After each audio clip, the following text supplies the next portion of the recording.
Јас на абецедарот гледам како на едно четиво, кое што е значајно не само за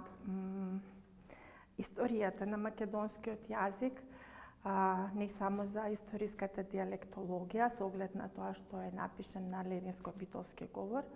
туку и како на едно прво меѓународно политичко признавање на македонскиот јазик 20 години пред неговата кодификација, иако, за волја на вистината, никаде не стои дека тој јазик е македонски. Не се квалификува како македонски, но не се квалификува ни како бугарски, ни како српски, туку се квалификува како јазик на славофоното население во Македонија, односно во случај во Егејска Македонија. И сметам дека токму од политички причини, за да му се даде право на посебност на јазикот, се кине таа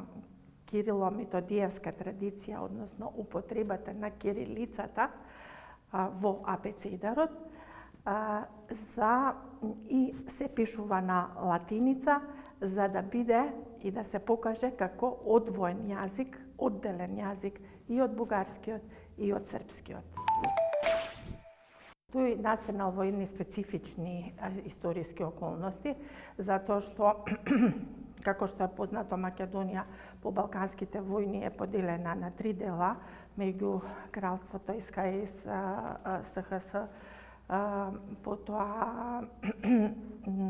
меѓу Бугарија и Грција.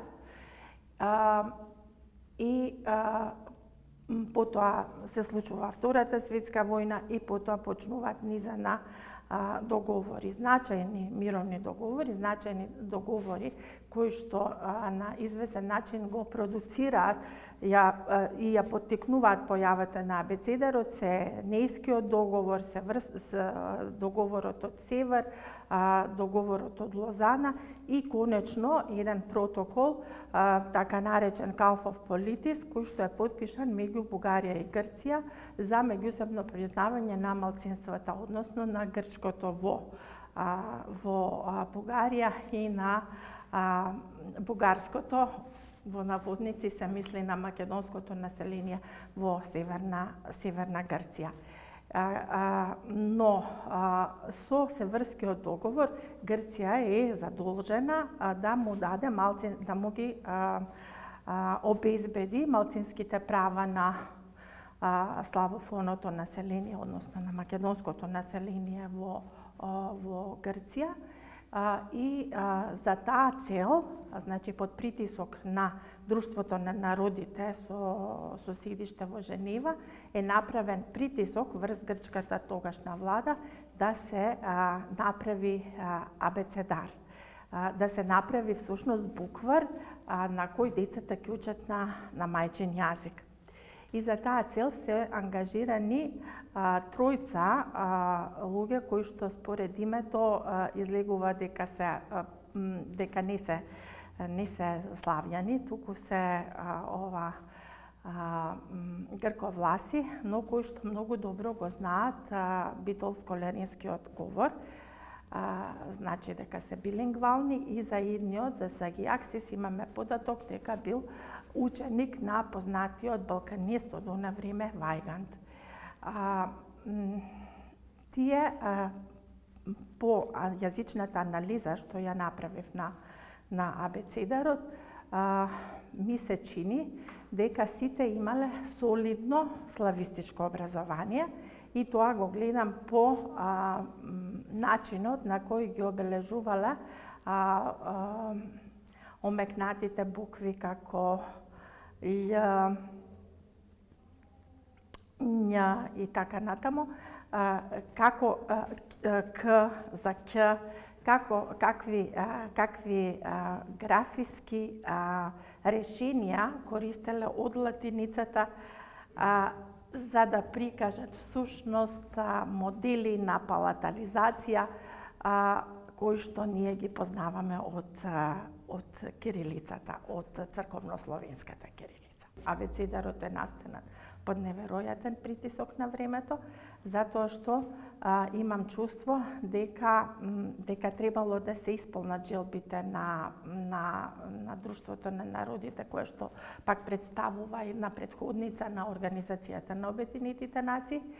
И Грците во оваа смисла не биле многу среќни со ваквото инсистирање. И затоа одолговлекувале колку што можеле повеќе, го одолжувале печатењето на абецедарот, и тоа може да се види по низата грешки на еден таков кус текст се направени, избројав над 30 грешки, печатни грешки, што ми дава за право да тврдам дека всушност дека абецедарот како е напишан, така е директно пуштен во печат, само да се задоволат барањата на Друштвото на народите. Тој ни дава слика за тоа како изгледал нашиот јазик во она време.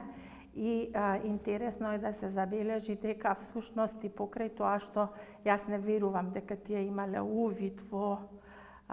книгата од Крстен Мисирков за македонските работи, многу нешта таму во абецедарот во однос на, да речеме, на дијалектната база која што ја предлага Мисирков во својата книга, се совпаѓа со ова која што е искористена во абецедарот. И всушност тоа е и тоа ми дава за право да тврдам дека овие лингвисти кои што го одбрале токму леринско-битолскиот говор за основа на абецедарот, всушност го одбрале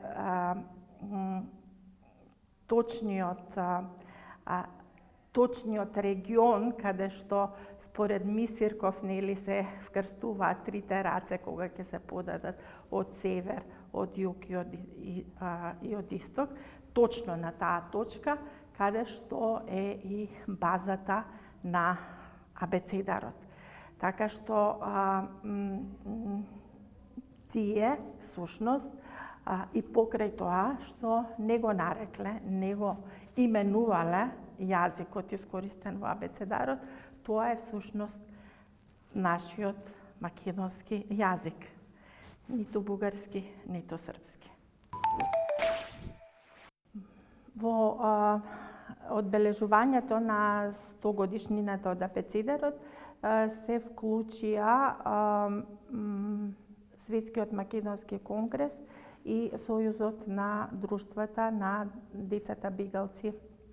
од Егејскиот дел на Македонија, Македон. И во таа смисла, уште пред 2 години беше речено да се направи едно критичко издание на абецедарот.